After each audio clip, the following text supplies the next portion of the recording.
1975. Richard Blass, un des criminels les plus recherchés au Canada, signe le plus odieux des crimes. Des officiers.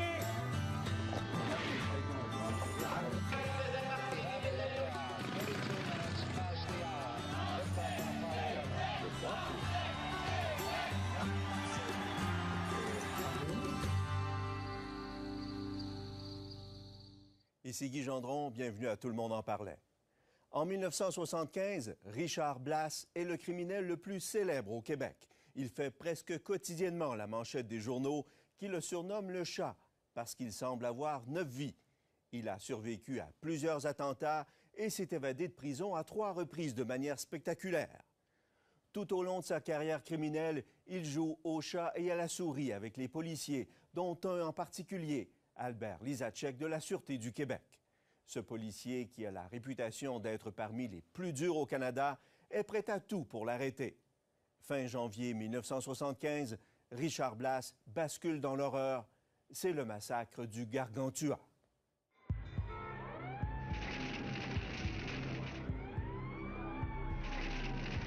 « 21 janvier 75, 1h du matin, rue Beaubien à Montréal. Il fait froid. Le bar Gargantua est en flammes. Montréal est témoin du règlement de compte le plus crapuleux de son histoire. C'est terrible, sinon, c'est l'horreur. Le lieutenant Maurice Labarre du service des incendies de Montréal découvre 13 cadavres enfermés dans une pièce minuscule. Les gens veulent venir la mort, là. Mais impossible de se libérer d'aucune façon, il était trop serré. Il y avait des caisses de liqueur en bois vides, là, qui auraient pu être utilisées pour défoncer la paroi. Mais c'était impossible, ça ne passait pas. Il était trop serré, il n'y avait pas de liberté de mouvement. L'agonie des témoins innocents a peut-être duré une demi-heure. Le Gargantua est le repère de Richard Blass. Pour la police, le massacre est signé. Celui qu'on appelle le chat a encore frappé. Mais cette fois-ci, il ne s'agit plus de vol de banque, de hold-up ou de règlement de compte entre criminels. Son avidité pour la publicité l'a amené vers un massacre tout à fait gratuit. Montréal est témoin du règlement de compte le plus crapuleux de son histoire. Crapuleux de son histoire.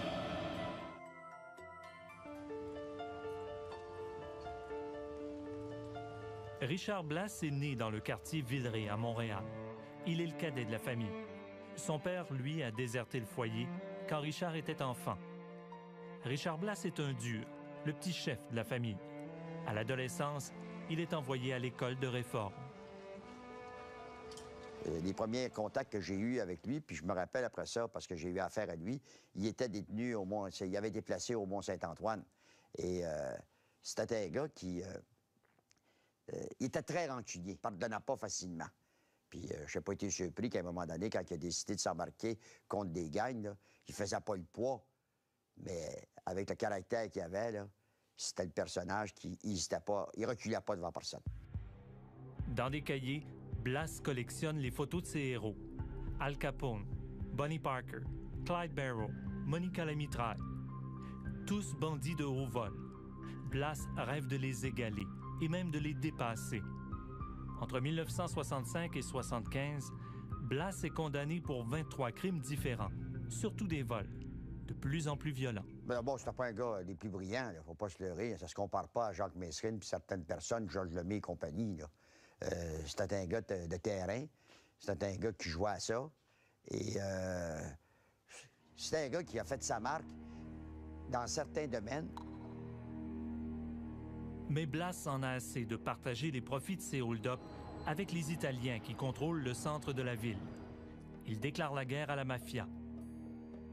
Il tente même d'assassiner Frank Cotroni, le fils du parrain montréalais. Un acte totalement insensé. La mafia, là, c'était gros dans les années, là. Puis comme aujourd'hui, c'était pas les gangs de rue, c'était pas club et motards. C'était les Québécois, puis t'avais les Italiens.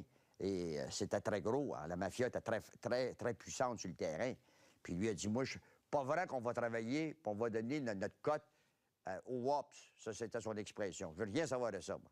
Il dit, moi, tu touches pas à nos affaires. Puis quand alors s'est fait tuer, celle-là, c'était une guerre ouverte entre les Italiens et la gang de Blass. 1968. En quelques mois, Blas survit à 4 attentats de la mafia et essaie d'abord de le brûler vif pendant son sommeil dans un hôtel de banlieue. Plusieurs morts, mais pas lui. Des tueurs ouvrent le feu sur lui en plein jour, sur la rue Saint-Hubert. Il leur échappe. Mais finalement, dans un traquenard bien monté, les tireurs italiens réussissent à lui loger 4 balles dans la tête. Ses agresseurs sont arrêtés. En cours, il fait mine de ne pas les reconnaître. Il donne un bon spectacle. Il est enfin une vedette, avec l'attention médiatique dont il rêvait. Après la pause, un des policiers les plus redoutés au Canada traque le chat.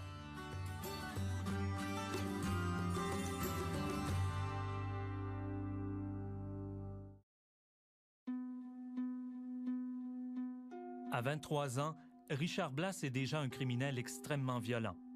On le soupçonne de plusieurs meurtres, dont certains gratuits. Durant ses fréquents séjours en prison, il entretient pourtant une correspondance étonnante avec sa mère. Dans ses lettres, il redevient son petit garçon. D'abord, il adorait sa mère. Moi, il m'avait dit une fois, Claude, oublie jamais une chose. La seule femme qui te laisse pas tomber, c'est ta mère. Vous savez, j'ai cru un instant qu'une épouse ou encore une amie qui nous est chère pouvait remplacer une mère. Mais avec le temps, j'ai compris que je m'étais trompé et je m'en excuse d'avoir cru une telle chose. Avec une femme, il y a toujours des hauts et des bas, mais avec une mère, c'est bien différent.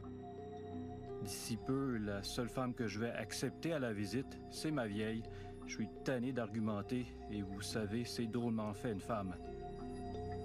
Votre tout petit qui ne vous oublie pas et qui vous aime très fort. À bientôt, maman chérie.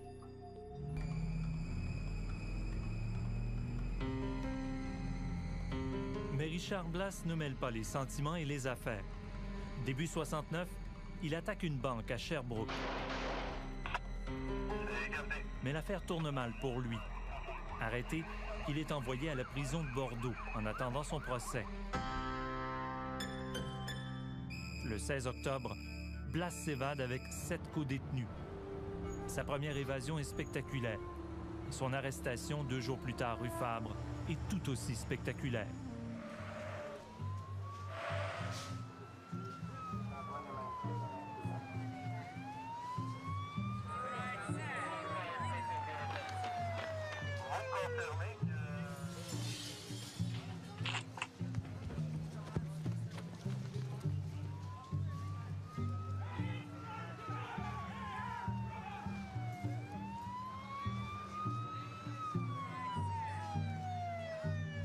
Ce qu'on voyait là, c'est la rue Fabre, là.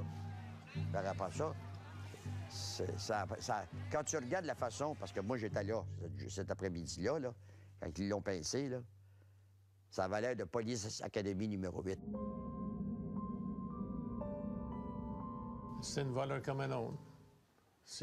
Il était plus, un gars plus excité.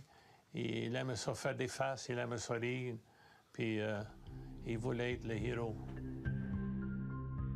Albert Lisacek devient l'ennemi juré de Richard Blas.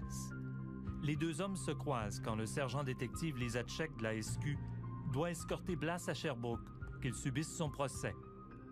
Lisacek est toujours armé de sa mitraillette, modèle 1927, la mitraillette des célèbres bandits de Chicago. Il est connu à travers le Canada. On l'appelle le Kojak québécois. Lisacek ne se laisse pas impressionner par un petit truand comme Blas. Une autre fois, j'ai transféré Blas avec 2 de ses chums d'un char avec mon partner. Puis il riait, il dit « Lisacek, une bonne journée, mes chums vont nous bloquer la route, puis ils vont aider à me sauver. » J'ai pogné mon pistolet, je me virais de bord, puis je l'ai mis en dessous de son nez. J'ai dit « Richard, première chose, si on se fait attaquer, je te flamme la tête, après ça, je vais me défendre. » Là, après ça, il rit un peu. Il rit un peu. Là, il m'aime un peu partout. L'incursion de Richard Blas à Sherbrooke ne sera pas une bonne affaire pour lui. Le procès ne se déroule pas comme prévu. Frank Schuffy, jeune avocat avide de publicité, représente Richard Blas. L'affaire aura des conséquences dramatiques. Et là, il y a eu un deal, de fait, entre la Couronne et Schuffy. Parce qu'il voulait y mettre l'accusation de criminel d'habitude. Puis il a dit, je vais plaider coupable, condition qu'il n'y aura pas d'accusation de criminel d'habitude. Alors le deal a été fait et le juge était au courant du deal. Mais le juge meurt subitement. L'accord tombe à l'eau. Blas a plaidé coupable et risque maintenant la prison à vie comme criminel d'habitude. Il se sent trahi par la justice. Indigné, il est prêt à tout. Il n'a plus rien à perdre.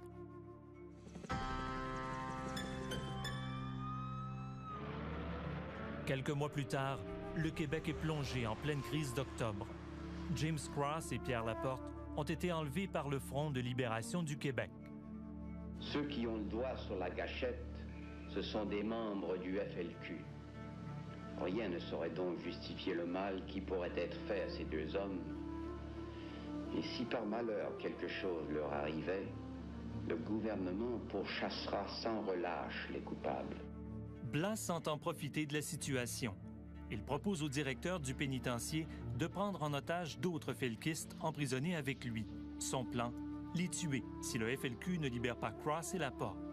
Frank Choufi est convoqué en pleine nuit par le directeur du pénitencier. And what he wanted to do, he wanted me to go see Jérôme Chaquette. And he wanted to kidnap members of the FLQ that were detained inside and telling them that if they don't release Cross and Laporte, that he'd kill them. Lisacek ne croit pas aux intentions vertueuses de Blas. Il voulait se faire lâcher de la prison pour sortir, pour chercher pour des roses, puis tout ça, là, puis enlever du monde, puis tout. Chris, on n'est pas stupide de faire ça, hein? Non, non, no way, no way.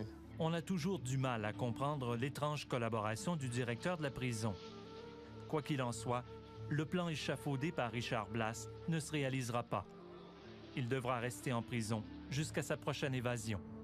Albert Lisacek multiplie les actions d'éclat. C'est lui qui, le premier, pénètre dans la maison de la rue Armstrong à Saint-Hubert, là où Pierre Laporte a été tenu captif. C'est aussi lui qui arrête les felkistes Jacques Rose et Francis Simard, dissimulés sous la fournaise d'une maison à Saint-Luc. Lisacek n'aura pas eu besoin de Blas pour faire son travail. Après la pause, la fin de Richard Blas.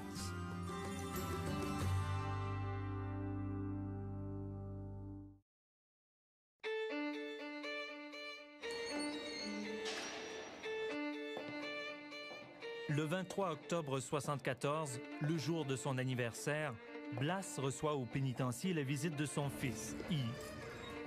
Le garçon ignore qu'une des femmes qui l'accompagne, Jocelyne Derèche, la maîtresse du célèbre bandit Jacques Messrine, cache 3 revolvers qu'elle va fournir aux prisonniers qui prennent des otages et s'enfuient. Ainsi commence la dernière cavale du chat. Cette fois, Blas n'a pas l'intention de se faire reprendre. Il a des comptes à régler, avec la justice d'abord. Il écrit au solliciteur général par l'intermédiaire de son avocat, Frank Choufi. Je pensais que c'était mon devoir comme citoyen de faire parvenir le contenu de cette lettre à Warren Allman. Alors, à 1h moins 5, M. Allman a téléphoné ici. Je lui ai lu cette lettre ici. On lui a demandé s'il donnera permission aux journalistes de visiter Salle Bloquet. Il dit qu'il décidera ça avec les autorités du pénitencier et il va me donner sa réponse ce semaine. Blas exige que l'on autorise les journalistes à visiter l'unité spéciale de correction pour dénoncer les conditions de détention. Sinon, il tuera des victimes innocentes.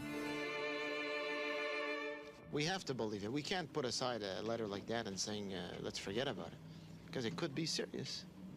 The threat is what, precisely? It'd be too late after to say, well, we should have taken it.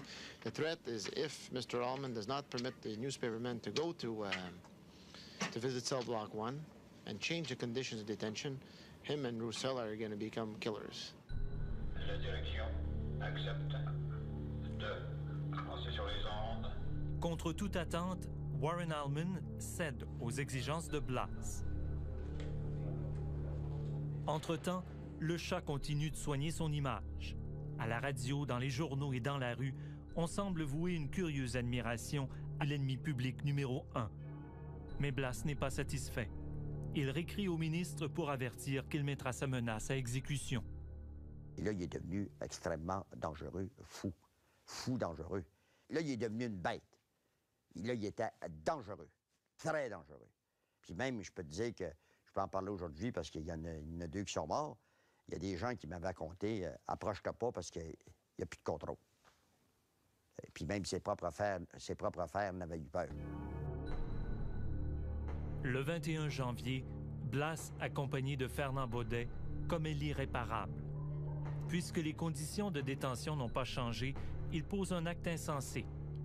Vers minuit, il entre au bar Gargantua, tue le tenancier et liquide 12 clients innocents. Il les enferme dans un réduit et y met le feu. La porte est cadenassée, le jukebox placé devant. Puis, le feu est mis. L'agonie des témoins innocents a peut-être duré une demi-heure. Les pompiers retrouveront les 13 cadavres calcinés. Il n'y avait pas d'affaire enfermer le monde là puis brûler. Il aurait pu les laisser aller. Mais il voulait faire quelque chose de fantastique. Tu sais? Mais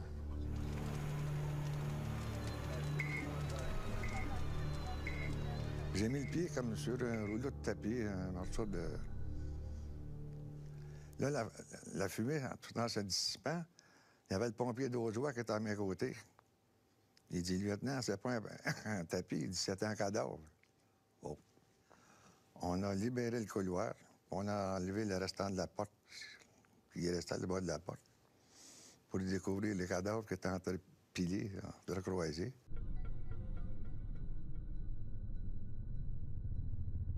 Les policiers en ont assez. L'escouade de filature de la police de Montréal surveille tous les amis de Blas. 3 jours plus tard, il est retracé dans un chalet de Val-David.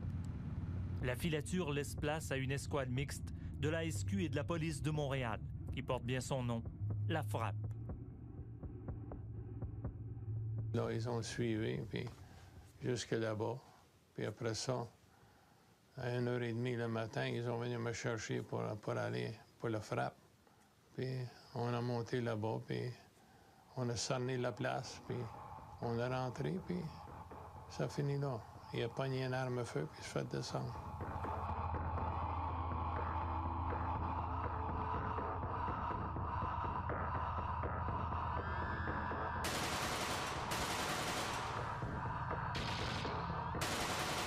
C'est la fin du long duel entre Lisacek et Blas. Le corps du chat est transpercé de 27 balles.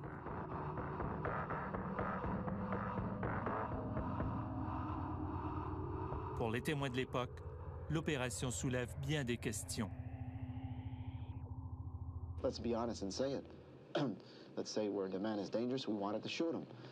But to tell us that he had a gun in his hand, and the gun dropped, and they had to shoot 27 bullets, let's face it, the man was left-handed, Richard Blas, and they had the gun in his right hand. C'est sûr que lui, je suis sûr que, écoute, on l'a vu ces images tantôt sur Rifford, il est asserné. Il est asserné dans le chalet à Val-David, il savait qu'il n'y avait pas de temps de sortie. Puis c'était un gars qui aimait tellement la publicité, puis tellement l'exposure, il aurait été heureux de pouvoir faire une déclaration puis se servir des médias.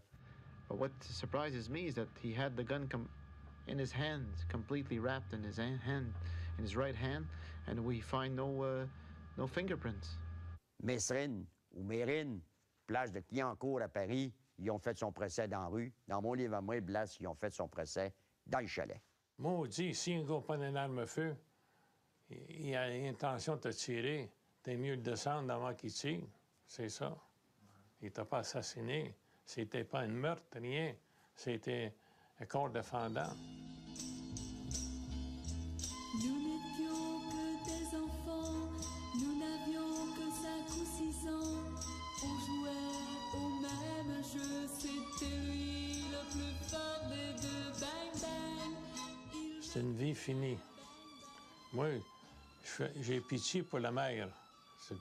N'importe quand un bandit se fait tuer, c'est sa mère qui va souffrir. C'est ça. J'ai pitié pour eux autres, pour la famille. Pas pour le bandit, mais pour la famille. C'était lui le plus fort des deux. Bang, bang. Il me tirait, bang, bang. Il me blessait, bang,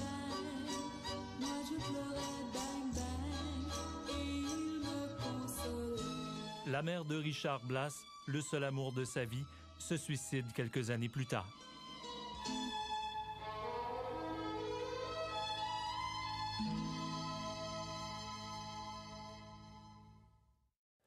Faute de preuves, Richard Blass n'a jamais été accusé pour la vingtaine de meurtres qu'on le soupçonne d'avoir commis. Mais il a payé le prix ultime de sa vie, la folie meurtrière du Gargantua. Sa mort a marqué le commencement de la fin de la grande époque des braqueurs de banque montréalais, dont il était et demeure l'un des plus illustres représentants.